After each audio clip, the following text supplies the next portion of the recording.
गेड़ेश्वर सभ्यता स्थिति का है कांतली नदी के किनारे। कौन सी नदी के किनारे है? कौन जानो? हाँ, कांतली नदी के किनारे। कौन से जिले में है? नीम का थाना। ठीक है। खोज किसने की? 1972 में आरसी अग्रवाल। उत्खनन कार्य भी आरसी अग्रवाल व विजय कुमार द्वारा किया गया। और खोज किसने की? 1972 में आरसी अग्रवाल। ताम्रयुगीन सभ्यता में सबसे प्राचीन है। इसका समय 2800 ईसा पूर्व। इस कारण से क्या कहा जाता है? ताम्रयुगीन सभ्यता की जननी कहा जाता है। और संपूर्ण सिंधु घाटी क्षेत्र में तांबे की आपूर्ति किससे होती थी? गेड़ेश्वर से। इस कारण से क्या कहा जाता है? पुरातत्व का पुष्कर कहा जाता है। क्या कहा जाता है? पुरातत्व का पुष्कर कहा जाता है। एकमात्र स्थान गेड़ेश्वर है जहां से क्या प्राप्त हुआ है? पत्थर के बांध प्राप्त हुए हैं। क्या प्राप्त हुआ है? पत्थर के बांध।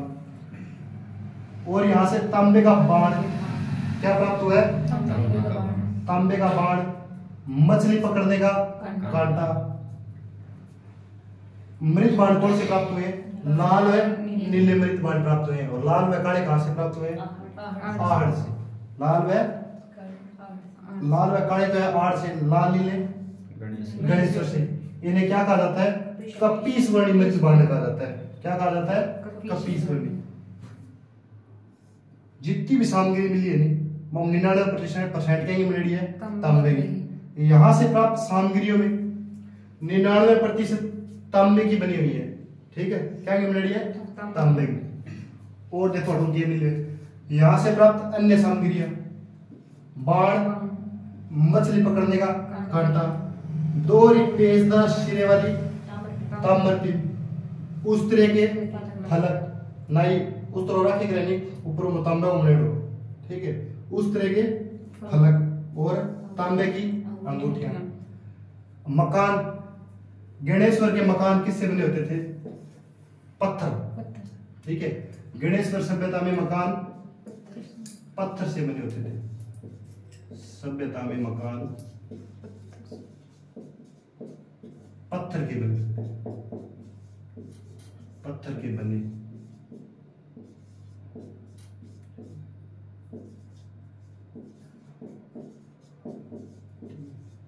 अतः यहां से ईंटों के साक्ष्य नहीं मिले। ठीक है। ईंटों के साक्ष्य या ईंटों के प्रमाण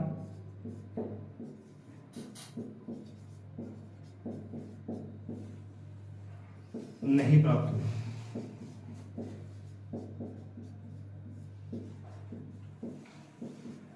रिपीट करो एक बार। गणेश्वर सभ्यता कौन से जिले में है? नीम का थाना।